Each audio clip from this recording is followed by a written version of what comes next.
안녕하세요. 저는 30대 중반 평범하디 평범한 직장인 여성입니다. 출퇴근길 운전하면서 유튜브 사연 들으면서 같이 욕하는 재미로 살고 있습니다. 저의 얘기를 보내면 많은 분들이 분노해 주시고 공감해 주지 않을까 싶어서 용기 내서 사연을 씁니다. 매번 사연을 들으면서 청취자의 입장으로 욕하기만 하다가 저의 얘기를 쓰려니 조금 떨리지만 천천히 써내려가 보도록 하겠습니다. 잘 들어주세요. 시작합니다. 저의 20대는 연애하면서 다 보냈다 싶을 정도로 나름 여러 명과의 연애를 하며 얻은 경험으로 남자 보는 눈이 점점 좋아지고 있다고 자부하고 지냈습니다. 친구들의 연애 상담 조언도 많이 해주면서 뿌듯함을 느끼기도 하고요. 몇 명의 남자들을 만나고 나니 진득하게 오래 만날 남자를 만나고 싶었습니다. 30대에 접어들고 나니 가볍고 재미있는 연애가 아닌 내 평생을 오래 함께할 수 있는 사람을 만나기 위해 노력을 많이 했습니다. 동호회도 이곳저곳 나가고 들어오는 소개팅도 마다하지 않고 나갔습니다. 그래도 내 남자다 싶은 사람은 없더라고요. 20대에는 나름 화려하게 보냈는데 30대는 초반부터 외로움이구나 할 무렵 그 남자를 만나게 되었습니다.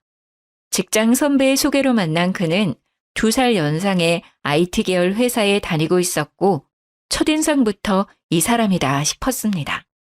쌍꺼풀 없는 눈매에 시원시원하게 웃는 모습이 매력적이었던 그와는 첫 만남에서부터 호감이었고 다행히 그 역시 저와 같은 생각이었는지 저흰 만난 지 3일 만에 교제를 시작했습니다. 사는 곳도 멀지 않아 매일매일 만났고 한 달 만났을 때부터 결혼 얘기가 오가게 되었습니다. 저도 이 사람과 빨리 결혼하고 싶었지만 한편으로는 두려움이 컸습니다. 그 이유는 저희 집이 이혼 가정이기 때문이죠. 저희 엄마는 제가 20살 때 이혼을 했습니다. 제 어렸을 적 기억에 엄마 아빠는 하루가 멀다 하고 매일 다투셨고 서로 참고 살다가 제가 성인이 될 나이가 되자 이혼을 하셨어요.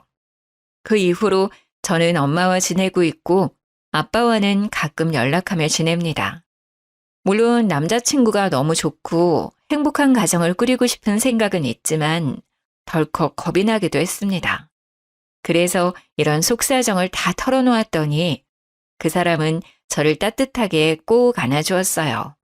제가 꿈꾸는 가정을 자기가 만들어주겠다며 자기를 믿어달라고 했습니다. 이런 사람이라면 내 남은 인생을 같이 해도 좋지 않을까 싶었죠. 그렇게 만난 지 3개월이 되었을 때 결혼 준비를 시작하기로 했습니다. 친구들은 너무 섣부르게 결혼을 준비하는 것 같다며 천천히 생각해보라고 했지만 이미 저는 행복한 결혼 생활을 할 생각에 아무것도 들리지 않았습니다. 짧은 연애였지만 그래도 이 사람은 내 사람일 거라는 확신을 했거든요. 그렇게 오빠네 어머님, 아버님을 뵙는 첫 식사 자리가 찾아왔습니다. 너무 떨리고 어색하기도 했지만 나름 화기애애한 분위기였어요. 어머님도 아버님도 환영해 주셨어요. 내 주변 친구들은 다 자식들 시집 장가 보내길래 너무 부러웠는데 이제 나도 드디어 아들 장가를 보내는구만. 이쁜 며느리가 생겨서 기분이 좋네요. 만나서 반가워요, 정말. 네, 어머님, 앞으로 잘 부탁드려요. 처음이라 불편하겠지만 우리 천천히 지내줘 봐요. 이제 우리 가족이 될 사이니까. 네, 아버님. 서로 어색한 공기를 풀어가며 대화를 하던 도중 남자친구 어머니가 친정아빠의 결혼식 참여에 대해 물어보시더라고요. 아, 근데 결혼식 때 아버님이 참석하시나? 좀 그런가? 아니, 그래도 있는데 안 오시는 것도 아니지 않나? 돌아가신 것도 아니니까 참석하는 게 크게 문제가 될 것 같지는 않은데. 네, 알겠어요, 어머님. 제가 엄마와 이 부분에 대해서 얘기 한번 해볼게요. 남자친구 어머니의 갑작스러운 발언에 조금 당황하기는 했지만 그 부분도 생각은 안 할 수 없기에 고민에 빠졌습니다. 그날 집에 가는 차 안에서 많은 생각을 했습니다. 저는 아빠의 참석 여부에 대해 전혀 생각을 하지 않았었거든요. 사실 저희 아빠는 엄마와 이혼 후에 다른 분을 만나 재혼을 하셨어요. 남자친구도 아빠가 재혼을 했다는 건 알고 있습니다. 그리고 저희 엄마도 재혼을 하지 않으셨지만 오랫동안 만나는 분이 계세요. 재혼을 하신 아빠에게 와달라고 하기도 난처한 상황이었고, 그리고 또 엄마에게도 미안할 것 같았거든요. 딸의 행복한 결혼식을 온전히 즐기지 못하고 불편하게 하고 싶지 않았어요. 남자친구를 설득해서 신랑 신부 동시 입장하기로 결정을 한 다음 날 남친 어머님께서 전화가 왔습니다. 정말 아빠를 부르지 않고 동시 입장할 거냐며, 엄마는 왜 재혼을 안 하신 거냐며 이해를 못 하시겠다 하시더라고요. 순간 기분이 확 상했지만 결혼식은 저와 남자친구 둘만 생각할 수 없는 행사라 그렇게 생각할 수도 있겠다 싶어서 넘어가기로 했습니다. 빠른 결혼 준비로 바쁜 나날들을 보내고 있던 중에 아빠한테 연락이 왔어요. 아빠한테도 알려드리긴 해야 할 것 같아서 결혼 소식을 전해드렸었거든요. 축의금을 주고 싶다며 꼭 받아달라고 말씀하시길래 계속 거절할 수도 없어서 받기로 했습니다. 아빠와 통화를 끝내고 계좌를 확인해 봤는데 3천만 원을 보내주신 게 아니겠어요? 너무 놀라서 아빠한테 다시 전화했더니 너 어릴 때부터 아빠 엄마가 못 볼 꼴 보이고 지금도 널 제대로 챙겨주지도 못한 거에 비하면 3천은 적은 돈이야. 더 주고 싶은데 아빠가 지금은 이것밖에 못 줘서 마음이 쓰이는구나. 이쁜 딸은 꼭 이쁜 가정 꾸렸으면 좋겠어. 아빠가 주는 이 돈은 다시 주지 말고 너 결혼 자금 하렴. 감사하기도 하고 죄송하기도 하고 여러 마음이 교차했습니다. 들리는 얘기로는 아빠가 하는 일이 좋지 않다고 들었거든요. 지난번에 만났을 때는 많이 야위기도 해서 마음이 좋지 않았어요. 무리해서 보내주신 것 같아 신경이 쓰였죠. 하지만 결혼 준비로 너무 정신없이 바빴고 일단 받아두기로 하고 나중에 다시 생각하기로 했습니다. 그렇게 시간이 흘러 결혼식 날이 다가왔고 어머님이 끝까지 아빠의 빈좌석에 대해 얘기를 하셨지만 별탈 없이 결혼식을 무사히 치르고 신혼여행도 잘 다녀왔어요. 남자친구에서 남편이 된 그 사람과 맥주 한잔하며 이런저런 얘기를 나누는데 갑자기 남편이 차를 바꾸겠다고 하는 게 아니겠어요? 아, 맞다 자기야. 이번에 내 차 바꿀까 봐. 딜러 하는 내 친구 알지? 지난번에 걔 만나면서 차도 보고 왔어. 뭐? 갑자기 차를 바꿔? 그 차 아직 멀쩡하잖아. 우리 결혼하느라 돈도 많이 썼는데 좀 더 타다 바꾸자. 아버님이 3천만 원 주신 거 안 썼잖아. 그걸로 바꾸자. 나 차 바꾸고 싶단 말이야. 어차피 당장에 큰돈 들어갈 일도 없으니까 그 돈 써도 되잖아. 우리 아빠가 주신 돈으로 본인 차를 바꾸겠다니 너무 어이가 없고 기분이 나빴습니다. 저는 아빠한테 다시 돌려드릴 생각이었거든요. 오빠, 아무래도 아빠가 준 돈 다시 돌려드리는 게 맞는 것 같아. 안 그래도 얘기하려고 했는데 정신없어서 이제야 얘기하네. 자기야, 그걸 왜 돌려줘? 너 결혼 자금하라고 주신 거잖아. 굳이 왜? 그렇긴 한데 이 돈을 어딘가에 쓰기도 좀 그래. 원래 받았을 때 바로 드리고 싶었는데 정신없어서 잠시 미룬 것뿐이야.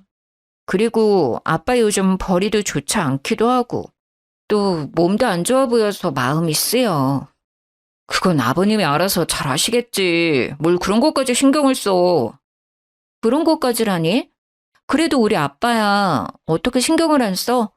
그리고 원래 나한테 없었던 돈이니까 없었다고 생각하면 되잖아. 난 꼭 돌려드릴 거니까 그렇게 알아.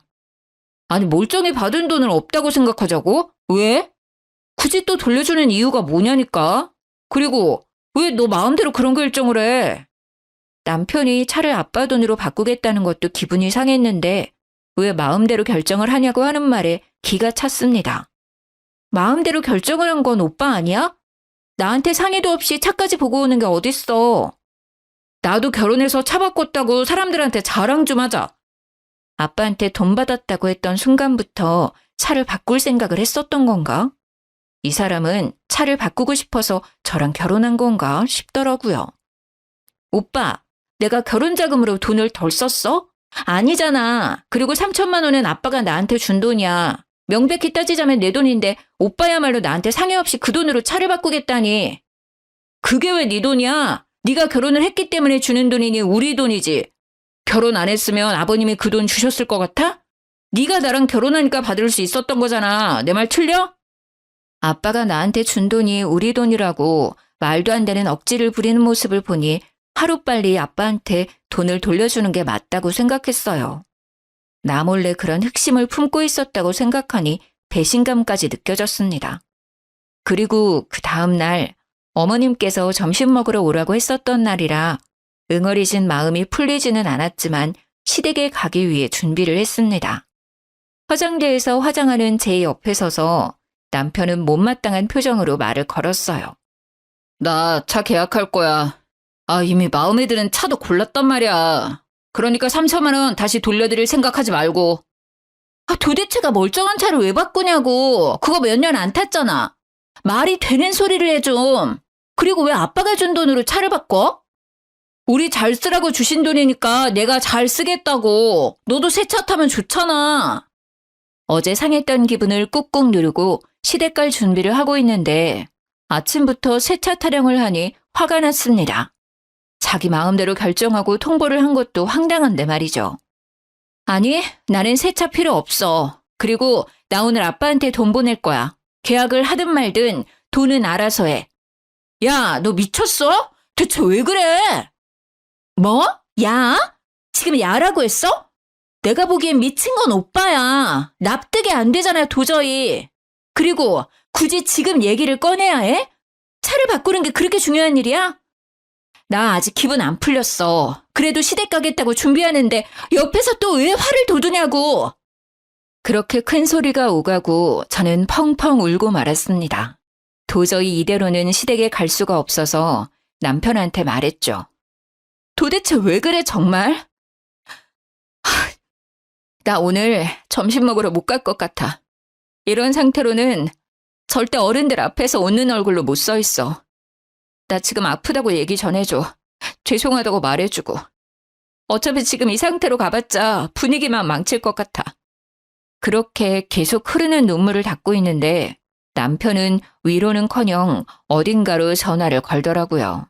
알고 보니 어머님께 전화를 했던 거였습니다. 엄마, 나야. 나 지금 출발해. 그리고 얘는 안 간대. 가기 싫대. 몰라. 끊어. 가서 얘기해. 그렇게 전화를 끊은 뒤 남편은 혼자 시댁에 갔습니다. 아니, 내가 못 가게 된 원인이 지 때문인데 밑도 끝도 없이 얘 안 간대 라고 전화를 한 남편놈. 심지어 바로 내 앞에서 보란듯이 전화하는 모습을 보니 절 엿먹이려 한 건가 싶더라고요. 그렇게 벙쪄서 거실에 앉아 있었는데 어머님이 전화가 왔어요. 너는 내가 또 이런 경우는 처음이네. 너 어른들이랑 약속에 그렇게 우습니? 시어머니가 만만해? 남편이랑 좀 싸웠다고 시댁을 안 와? 이게 말이 된다고 생각해? 진짜 나 때는 상상도 못할 일이야. 눈이 퉁퉁 붙더라도 와야지. 요즘 며느리들 되바라졌다더니 정말 기가 차서 원. 솔직히 너무 속상하고 화도 났지만 어머니 입장에서 생각해봤을 때 기분이 나쁘실 수 있는 상황이라 뭐라고 말을 드리기가 어렵더라고요. 어쨌건 제가 제 기분이 좋지 않아 안 간 건 사실이니까요. 그리고 아빠가 주신 돈을 왜 돌려준다는 거야? 결혼식도 안 왔는데 그 정도 할 수 있지. 그리고 그 돈으로 어차피 계속 같이 탈자 바꾸는 게 그렇게 화낼 일이야? 도대체가 이해가 안 돼. 그게 뭐라고 시댁도 안 오고, 내가 우습니 너? 어머님, 오늘 안 간 건 정말 죄송해요. 제가 생각이 짧았던 것 같아요. 그런데 어머님, 왜 아빠가 주신 돈으로 오빠 차를 바꿔야 하는지 모르겠어요. 오빠 차 멀쩡하잖아요. 그 차를 왜 바꿔야 하는 거예요?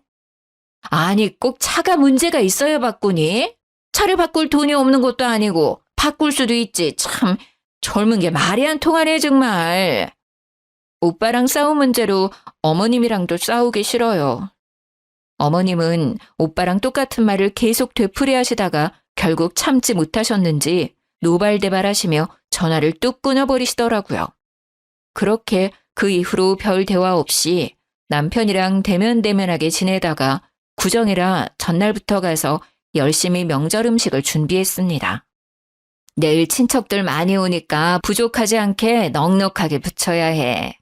아, 그리고 나물도 손질하고 데치고 해야 해. 할 일 많으니까 빠릿빠릿하게 움직여야 할 거야. 남편도 시누이도 아버님도 앉아서 TV 보면서 히히덕거리기만 하고 저만 혼자 바쁘더라고요. 어찌나 꼴보기 싫던지. 부치고 있는 전을 남편 얼굴에 확 던져버리고 싶었지만 결혼 후 첫 명절이라 최선을 다해 어머님을 도왔습니다. 어머님은 제가 쉴 시간도 주지 않으시고 계속 일을 시켰어요. 정말 몸도 힘들고 정신도 없어서 밥도 제대로 먹히지도 않고 얼른 끝내고 엄마한테 가고 싶은 마음뿐이었죠. 모두 저녁 식사를 마치고 과일과 함께 티타임 중이었는데 어머님이 주방에서 쉬고 있는 저를 부르시더라고요. 잠깐 이리 좀 와봐라. 부르시는 소리에 어머니가 계신 쪽으로 갔더니 갑자기 저보고 무릎을 꿇으라는 거 아니겠어요? 아니, 내가 지난번 일 그냥 넘어가면 안 될 것 같아서. 우리 가족들 의견도 궁금하기도 하고. 그리고 남편이랑 싸운다고 시댁도 안 오고 정말 내가 진짜 너무 어이가 없어서 웃음이 나더라 그날은. 이번 기회에 너의 그 버르장머리를 제대로 고쳐줘야지. 뭐하고 있어? 멀뚱멀뚱 쳐다만 보고 있을 거야? 무슨 말을 하시는 건가 싶었습니다. 황당해서 그냥 멍하니 서 있는데 남편이 옆에서 거들며 저를 무릎 꿇려 앉히는 거 아니겠어요? 화를 내고 싶었지만 모두 다 시댁 식구들이고 제가 뭐라고 해봤자 손해일 것 같아서 가만히 있을 수밖에 없었습니다. 어찌나 비참한 마음이 들던지 뛰쳐나가고 싶은 심정이었어요. 너희가 결혼한 지 6개월이 되었어? 1년이 되었어? 결혼 초반부터 이게 뭐니? 벌써부터 삐그덕거리면 앞으로 어떻게 하려고 해? 너네 아직도 냉전 상태라며? 남편한테 좀 져줄 수도 있는 거지. 어쩜 너도 똑같이 그러고 있니? 아무리 생각해도 제가 잘못한 건 없는 것 같은데 이게 이렇게 모든 식구들 앞에서 혼나야 하는 일인가 이해가 안 되었어요. 말도 안 되는 상황에 눈물만 주룩주룩 흘렀어요. 남편은 그 와중에도 차 타령을 하더라고요. 친구한테 차 계약한다고 했는데 완전 체면 구겼어. 언제 계약할 거냐고 매일 연락 오는데 쪽팔려서 진짜. 남편은 어머니의 말을 거들고 다른 식구들도 그냥 쳐다만 볼 뿐 제지하는 사람은 없었어요. 시누이야 처음부터 저한테 관심도 없었고 그래도 아버님은 말려주실 줄 알았는데 가만히 계시더라고요. 어제부터 온갖 잡일 다 하며 쉬지도 못했는데 이게 무슨 상황이지? 이게 맞는 건가 싶었습니다.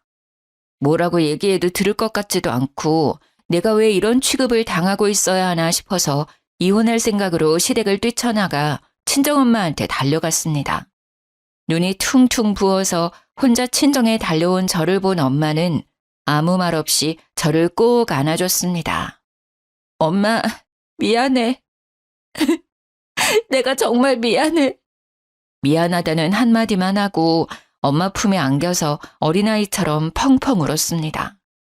그래도 엄마랑 있으니 마음이 편해지더라고요. 엄마는 그날 아무것도 묻지 않으셨어요.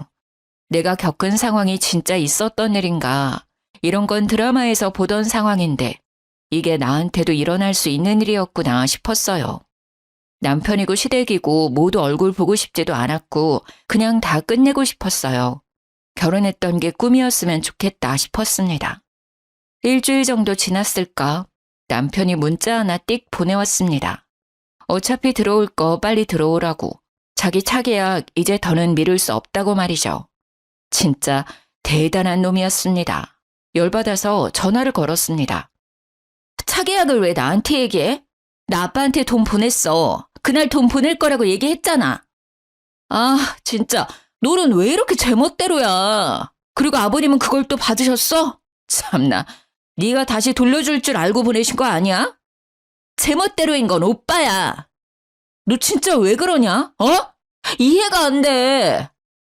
차를 못 바꿔서 죽은 귀신이 붙었나? 왜 이렇게 계속 차 타령을 하는지 지겹더라고요. 행복하기만 해도 모자를 신혼 초기에 이런 어처구니 없는 일로 인해 사이가 틀어져 버릴 줄 상상도 못했어요. 이미 깨질 대로 깨져버린 마음은 다시 붙이기 힘들 것 같았고 이 사람과는 그만 끝내는 게 좋겠다고 생각했습니다. 나 이제 오빠 차 타령하는 거 그만 듣고 싶어. 환청이 들릴 정도야. 이혼해. 어차피 혼인신고도 안 해서 번거로울 것도 없잖아? 네 남편 차 바꿔주는 게 그렇게 싫냐? 그리고 너네 엄마도 이혼하셔서 그런가 이혼이 쉽네? 결혼이 참 우습나 봐, 너네 집안은. 뭐라고 했어? 너네 엄마? 말 함부로 하지 마, 이 새끼야. 그러는 너는 너네 엄마 닮아서 성격이 그따위냐? 뭐? 새끼? 야, 너 진짜 내 옆에 있었으면 한 대 맞았어. 결혼 생활 이어지면 오빠한테 맞기도 했었겠네? 결혼하자마자 본성이 바로 나오네. 짐은 곧 정리할 거니까 그렇게 알고 있어. 전화 끊고 나서도 분이 풀리지 않았지만 그래도 결혼한 지 얼마 안 되어서 혼인신고도 하지 않았을 때 남편의 실체를 알게 되어 다행이라고 생각했습니다. 그날 저녁 엄마랑 밥을 먹고 있는데 엄마 핸드폰으로 전화가 오더라고요. 시어머니였습니다. 저는 엄마한테 받지 말라고 했지만 엄마는 뭐라고 하는지 들어야겠다며 전화를 받았습니다. 결혼한 딸 계속 품고 계실 건가요? 살다 보면 이런저런 일로 다투기도 하는 거지. 애를 잘 타일러서 보내셔도 모자를 파네. 이혼이라뇨. 이혼이 애들 장난도 아니고. 사부인 말대로 살다 보면 이런저런 일로 다툴 수 있죠. 그런데 김서방과 사부인이 제 딸에게 한 말과 행동이 이런저런 일인가요? 저는 그런 일은 막장 드라마에서만 나오는 줄 알았네요. 말 되게 이상하게 하신다. 저희가 못할 짓 했나요? 정말 황당하네요. 저도 제 딸이 이혼하기를 바라지 않았어요. 어느 부모가 자식이 이혼하길 바래요? 결혼해서 행복하게 잘 살아줬으면 하는 게 부모 마음 아닌가요? 아무리 세상이 변했다고 해도 여자가 이혼하면 시선이 곱지 않은 거 사부인이 겪어보셔서 잘 아실 텐데요. 그건 남자도 마찬가지 아닌가요? 남자 여자 따지는 시대는 이미 지나갔지요. 엄마도 이혼하고 딸도 이혼하고 참 대단하십니다. 해도 너무하다는 생각이 들었어요. 친정엄마한테까지 함부로 말하는 시모. 하루빨리 이 인연을 끊어내야겠다는 생각을 했습니다. 짐을 챙기러 신혼집으로 가야 했는데 혼자 가기엔 용기가 나지 않아 친구에게 부탁해서 같이 갔어요. 집에 들어가니 다행히 아직 남편은 없었고 친구들과 캐리어에 짐을 하나씩 옮겨 담았습니다. 여기 있는 가전 가구들은 어떻게? 지금 다 옮길 수도 없고 설마 두고 갈 건 아니지? 당연히 챙겨갈 거야. 근데 엄마 집에도 둘 공간도 없고 이 큰 짐들을 어떻게 해야 좋을까? 아, 고민이네. 뭘 걱정해. 당근마켓 있잖아. 저렴하게 올리면 산다는 사람 많을걸? 내가 사진 찍어서 보내줄게. 짐 정리하고 있어.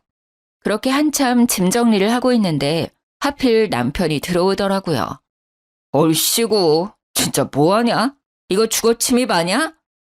집에 들어오자마자 어이가 없다는 듯 말하는 그 사람의 말은 무시하고 마저 짐을 챙겼습니다.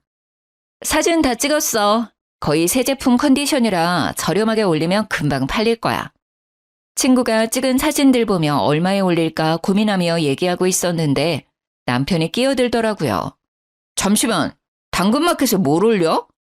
여기 있는 가전 가구들 다 내가 산 거잖아. 가져가기엔 짐이 많아서 당근마켓에 싸게 올려서 팔려고. 두고 갈 순 없잖아? 오빠 좋은 일 시키는 건데? 하, 진짜 웃기는 짬뽕이네. 그렇게 따진다고 치면 너 여기에서 지낸 비용 줘야지. 아, 그 생각을 못했네? 줄게. 확실하게 해야지. 요즘 평균 호텔 1박 비용이 얼만지 확인해서 보내. 야, 그냥 당근에 올리지 말고 그냥 둬.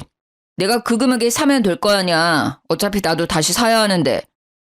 그럴래 그럼?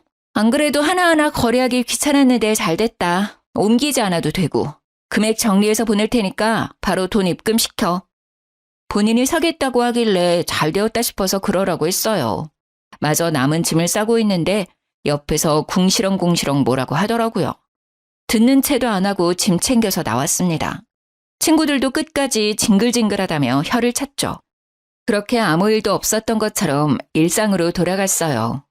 마침 회사도 바쁜 시기라 정신없이 보냈습니다. 그렇게 한 달 정도 지났는데 남편한테 아무 연락도 없더라고요. 계좌를 봐도 입금된 내역은 없었어요. 이거 가만두면 입 싹 닫고 절대 돈을 안 보낼 것 같더라고요. 그래서 당근마켓에 정말 싸게 올렸습니다. 그랬더니 구매하겠다는 사람들에게 연락이 엄청 왔습니다. 구매하겠다는 분들 중 한꺼번에 구입하고 싶은 사람이 계셔서 그분과 거래를 하기로 했습니다. 날짜를 조율해 구매자를 만나서 무사히 거래를 완료했어요. 정말 운이 좋게도 그 자식이 집에 없을 시간이라 별 문제 없이 진행되었습니다. 하나하나씩 집이 비워질 때마다 웃음이 나서 참느라 혼났습니다. 돌아왔을 때 텅 빈 집을 보고 황당해할 그 얼굴을 보지 못해서 아쉬웠어요. 그날 거래를 마치고 기분 좋게 친구들이랑 한잔하려고 만났습니다. 술도 너무 달달하고 기분도 최고로 좋았죠. 친구들이랑 그놈을 안주 삼아 신나게 술을 마시고 있는데 그 자식한테 전화가 오더라고요. 너 뭐 하는 짓이야 진짜? 뭐가? 너 설마 집에 있는 물건들 다 팔았냐? 지가 사겠다고 하더니 한 달이 지나도 감감무소식이길래 계속 가만히 있다가는 돈 못 받을 것 같아서 팔았어. 그러길래 돈 빨리 보내줬어야지. 너는 나한테 돈을 받고 싶냐? 어? 그동안 만났던 정도 없어? 진짜 대단하다. 그걸 또 팔았어? 와, 우리 사이? 도대체 무슨 사이죠? 그리고 당연히 받아야 할 돈 달라는데 그게 무슨 문제지? 게다가 엄청 싸게 가격도 해드렸는데 그쪽이 안 주셨잖아요. 심지어 한 달 동안 무단으로 사용까지 하고. 진짜 너무하다 생각 안 드냐? 너무한 건 오빠랑 오빠네 가족이지. 나 지금 너무 기분 좋게 친구들이랑 술 한잔 중이거든? 그럼 할 말 다 한 것 같으니 기분 망치게 하지 말고 끊어. 전화를 끊고 친구들이랑 재미있는 시간을 보냈습니다. 그날은 참 즐거웠는데 말이죠. 서류도 처리할 것도 없어서 깔끔하고 이제 나는 자유가 되었는데 그 뒤에 휘몰아쳐 오는 여러 감정들이 견디기 힘들었습니다. 엄마한테도 너무 죄송스럽고 내 자신도 원망스러웠습니다. 남자 보는 눈이 생겼다고 자부했던 지난 날들이 너무 부끄러웠습니다. 엄마한테 티 안 낸다고 노력했다고 생각했는데 저의 그 우울한 감정들을 눈치채셨는지 매일매일 저를 위로해 주셨습니다. 엄마가 아저씨한테도 말했는지 아저씨도 저희 집에 자주 오셔서 예쁜 꽃다발을 선물해 주시거나 맛있는 식당에 가서 음식을 포장해 오실 때도 있었고 인기 있는 뮤지컬 공연에도 데려가 주셨습니다. 정말 감사하게도 저를 웃게 해주시려고 노력하셨어요. 엄마와 아저씨 덕분에 힘든 감정도 이겨낼 수 있었습니다. 그 자식도 나처럼 힘들었으면 좋겠는데 나만 힘든 것 같아서 억울했습니다. 엄마와 아저씨랑 셋이 맥주 한잔하며 이런저런 얘기 도중 아저씨 아드님도 만나고 있는 여자친구가 있는데 슬슬 결혼 얘기가 오가고 있어 곧 상견례를 앞두고 있다고 하셨습니다. 나도 이혼해서 아들 혼자 키우는데 우리 아들도 처가에 무시당할까 봐 걱정되네. 혼자 키웠지만 남부럽지 않게 잘 키웠는데. 아저씨, 그런 사람들 흔하지 않아요. 제가 정말 재수가 없었던 거예요. 걱정 마세요. 안 그런 사람들도 많아요. 분명 좋으신 분들일 거예요. 그렇지? 괜한 걱정은 하지 말아야지. 그리고 그런 생각을 가지고 있는 집안이라면 난 절대 결혼 안 시킨다. 한참 신나게 수다 떨다가 아저씨는 화장실에 가셨고 엄마랑 해외여행이나 갈까 하고 계획을 짜보려고 하는데 하필 그때 아저씨 핸드폰에 전화가 왔는지 벨소리가 울렸죠. 액정을 확인해 보니 아드님이더라고요. 아들이 여자친구랑 찍은 사진을 화면에 설정해 놓으셨는지 커플 사진이 뜨길래 슬쩍 쳐다봤는데 순간 너무 놀라 입을 다물 수가 없었습니다. 아저씨 아들이 만나는 여자는 제 전남편의 동생, 바로 전신우이였습니다. 생각해보니 예전에 신우이가 자기 남자친구 얘기할 때 시모가 너희 둘은 하필 이혼한 가족만 골라 만나냐고 한마디 하셨던 게 기억이 슥 하고 스쳐 지나갔습니다. 그래도 아가씨한테 별말 안 한 이유는 현재 아저씨가 유통업 운영을 하시는데 사업이 꽤 잘 되시거든요. 그리고 그 업을 아드님이 물려받는 걸로 알고 있고요. 그래서 전 시모가 엄청 좋아하셨어요. 자기 딸 사모님 되는 거냐며 입이 귀에 걸리셨던 게 기억났습니다. 저는 순간 기회다 싶었어요. 그날은 아저씨한테는 일단 말씀드리지 않고 넘어갔어요. 집에 와서 엄마한테 얘기를 했더니 엄마도 몰랐었다고 하시더라고요. 아저씨한테 어떻게 얘기를 드릴까 하던 찰나에 아주 좋은 생각이 떠올랐습니다. 아저씨 아드님 상견례 날이 다가왔고 장소와 시간을 알고 있던 저는 식당 근처에서 기다렸어요. 식사 시간이 끝났는지 아저씨와 아드님 그리고 전 시댁 식구들이 식당 밖으로 나왔습니다. 저는 곧장 아저씨한테 달려갔죠. 아저씨! 아이고, 우리 영주. 우연히 만나니 더 반갑네. 친구들 만나러 가는 중이니? 아저씨는 저를 반갑게 맞이하셨고 전 시댁 식구들은 마치 귀신이라도 본 사람들처럼 입을 떡 벌리고 저를 쳐다봤습니다. 아니, 너? 시어머니는 얼굴이 하얗게 질리셨고 남편도 무슨 일인가 싶었는지 저의 손목을 붙잡고 다른 곳으로 끌고 가려고 했어요. 저를 억지로 끌어내려는 남편을 아저씨가 제지해 주셨죠. 뭐 하는 거예요? 내 딸 같은 아이한테. 아저씨의 발언에 전 시누이는 금방이라도 울 것 같은 표정이었고 전 시모는 놀란 토끼 눈이 되었어요. 모두 있는 자리에서 저는 아저씨께 말씀드렸습니다. 아저씨, 여기 계신 분들이 제 전 시댁 식구들이에요. 뭐? 아저씨는 제 말을 듣고 순식간에 화난 얼굴로 전 시모를 째려봤습니다. 사돈어른, 뭔가 오해가 있으신 것 같은데 저희 조용한 곳으로 가서 얘기를 좀 더 나눌까요? 저는 더 이상 할 말은 없는 것 같고 오늘 나누었던 결혼 얘기는 다시 생각해 보도록 하죠. 아니, 그냥 없던 걸로 하는 게 나을 것 같네요. 아들, 일단 너 집에 먼저 가 있어라. 아저씨는 저를 데리고 그 자리를 박차고 나왔습니다. 그렇게 아무것도 못하고 저를 쳐다보는 시댁 식구들을 뒤로하고 아저씨와 함께 가는데 속이 너무 시원했습니다. 그 다음날 아저씨랑 엄마랑 근교 드라이브 가기로 해서 준비 중이었는데 전 남편과 그 식구들이 친정집으로 들이닥쳤습니다. 야! 이년아! 문 열어! 쿵쿵 문을 두드리는 소리에 문을 열었더니 전 시모가 저를 보자마자 머리카락을 잡아채고 막 흔들었어요. 이게 무슨 짓이에요? 이거 안 나요? 당신 미쳤어? 나쁜 년, 내 아들 인생 망친 것까지 모자라서 내 딸 인생도 망치려고 해? 내 딸한테 왜 이래요? 이거 놔요. 경찰 부르기 전에 어서요.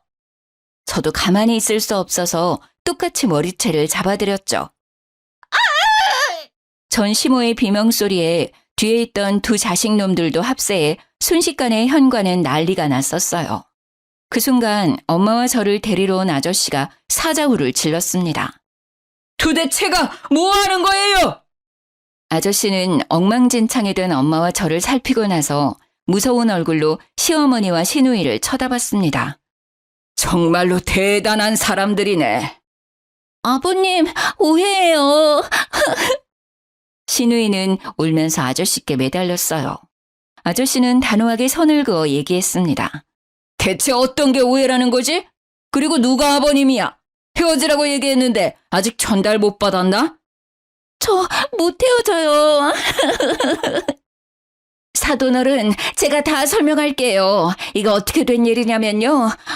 어디서부터 얘기를 해야 하나? 쩔쩔매며 아저씨께 해명하려고 하는 둘을 보니 우스웠습니다. 저한테는 한 번도 보여주지 않았던 모습이었죠. 들을 얘기 없다고 몇 번을 얘기해요. 그만 돌아가 주세요. 2번 다시 얼굴 보고 싶지 않네요. 여기에도 우리 집에도 찾아오지 마세요. 한 번 더 찾아와서 행패를 부리면 그땐 정말 가만히 있지 않을 거예요. 아저씨의 말에 전 시모는 아무 말도 못하고 가만히 서 있더라고요. 그 와중에 전 신우는 아저씨 손을 잡으며 죄송하다고 울며 불며 사정하는데 아저씨는 단호하게 얘기했습니다. 이제 네 얼굴 보고 싶지가 않으니 어머니 모시고 가. 이렇게 해봤자 내 마음은 변함없다. 남의 집에 찾아와 행패 부리지 말고 다신 오지 마. 결국 셋은 더 말도 못하고 돌아갔어요. 그 난리법석인 와중에 그 자식은 한마디도 못하고 찌그러져 있더라고요. 나한테는 그렇게 소리도 잘 지르고 말도 잘하더니 너무 조용해서 그 자리에 없는 줄 알았지 뭐예요. 그렇게 한바탕 난리를 치르고 난 뒤 제 전화는 불이 났습니다. 전 남편, 전 시누이, 전 시모가 돌아가면서 연락을 하더라고요. 내가 그동안 생각이 좀 짧았던 것 같아. 진심으로 사과할게. 우리 그래도 처음부터 운명이라고 생각했잖아. 대화도 잘 통하고 정말 좋았는데, 그치?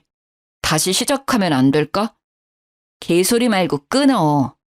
정말 어이가 없었습니다. 이제 와서 갑자기 무슨 낯짝인 건지 웃기더라고요. 떨어질 것도 없는 정이 더 뚝 떨어졌어요. 그렇게 막말할 때는 언제고 어머님이 시누이 결혼시켜야 하니 절 다시 잡으라고 얘기한 건가 싶었어요. 그리고 그날 저녁 전 시모와 전 신우가 집에 또 찾아왔습니다. 내가 미안했다 정말. 어차피 서류상으로 결혼도 이혼도 아니니까 다시 우리 아들이랑 잘해보면 안 되니? 내가 잘 타일러 볼게. 어차피 오빠 서류상으로 깨끗한 사람이잖아요. 부모님 다 계시고 오빠 차 바꿔줄 수 있는 여자분 만나시면 될 것 같아요. 섭하게 그게 무슨 말이니? 나 때문에 마음 많이 상했던 거 알아. 내가 사과할게. 제가 이혼한다고 할 때는 우리 엄마까지 들먹이면서 이혼하면 보는 시선 곱지 않다고 비꼬시더니 잘 사는 사돈은 놓치고 싶지 않으셨나 봐요. 언니, 제가 앞으로 잘할게요. 아버님 마음 좀 돌려주시면 안 돼요? 요즘 남친도 저한테 어찌나 차가운지 저 너무 힘들어요. 아가씨가 이렇게 저한테 관심 있었는지 몰랐네요. 그동안 많이 서운했죠? 언니, 제가 뭐 기분 상하게 한 거 있으면 다 말해줘요. 연락 한 번을 안 해서 번호조차 몰랐던 시누이도 자기 꼭 결혼해야 한다며 매일매일 전화와 문자를 수십 통 보내서 번호를 바꿔야 하나 깊은 고민까지 했었어요. 이제 와서 이런다고 저한테 했던 말이랑 행동들이 없던 걸로 되는 건 아니잖아요. 아빠가 보내준 돈으로 아들 차 안 바꿔준다고 식구들 앞에서 무릎 꿇으라고 한 건 생각 안 나세요? 미안하다. 정말 미안해. 내가 왜 그랬는지 모르겠네. 늙으니까 무릎이라도 꿇을까? 그럼 마음이 좀 풀릴 것 같니? 네 마음이 풀린다면 무릎 꿇는 것쯤이야 할 수 있어. 언니, 저도 무릎 꿇을게요. 제발 저 좀 도와주세요, 언니. 제발요. 무릎 꿇겠다며 도와달라고 하는 둘에게 잘 됐다 싶어서 그러라고 했어요. 제가 진짜로 꿇으라고 할 줄은 몰랐는지 조금 당황해하더니 진짜로 무릎을 꿇더라고요. 둘이 무릎 꿇고 사정하는 모습을 보니 솔직히 통쾌했습니다. 일단 오늘은 두 분 다 돌아가세요. 저 너무 피곤해서요. 그럼 조심히 가세요. 그렇게 둘을 돌려보내고 그날 밤 간만에 정말 꿀잠 잤습니다.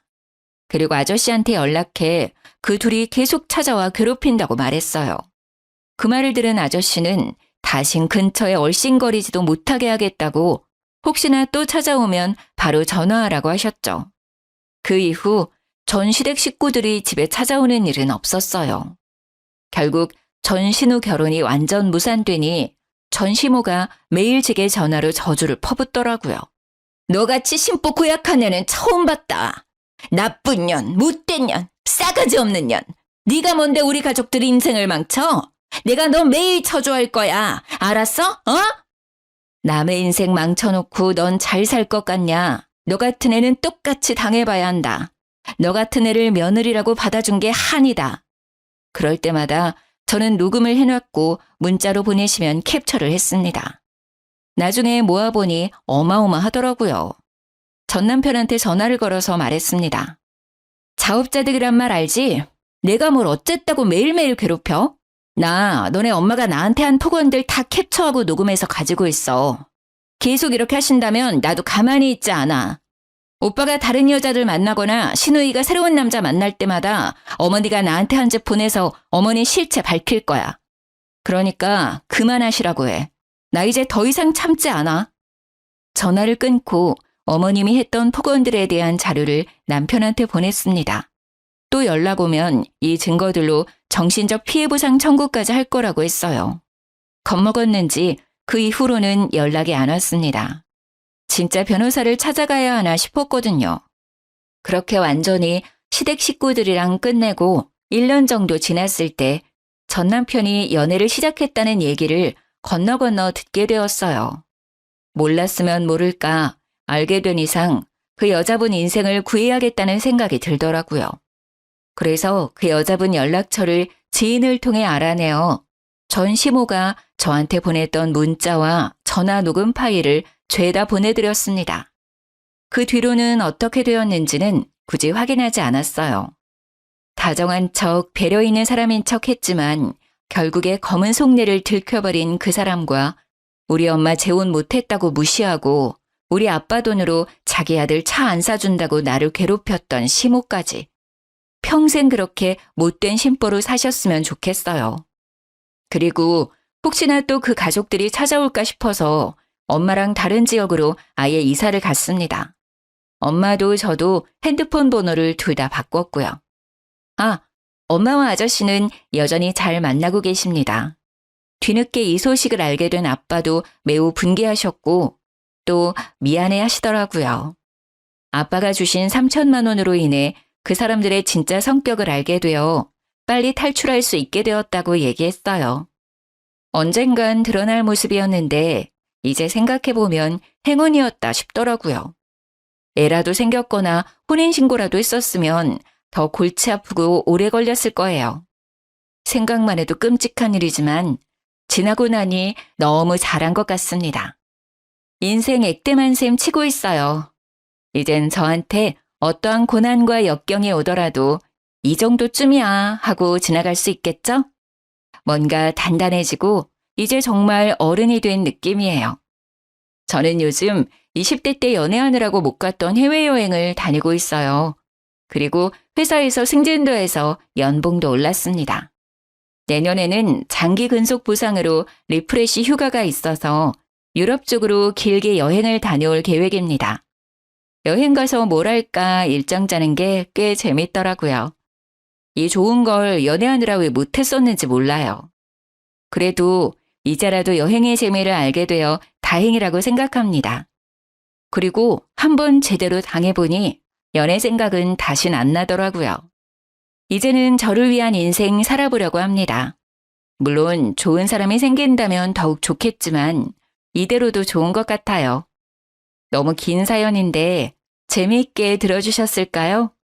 같이 분노해 주시고 같이 속 시원해 하셨으면 합니다.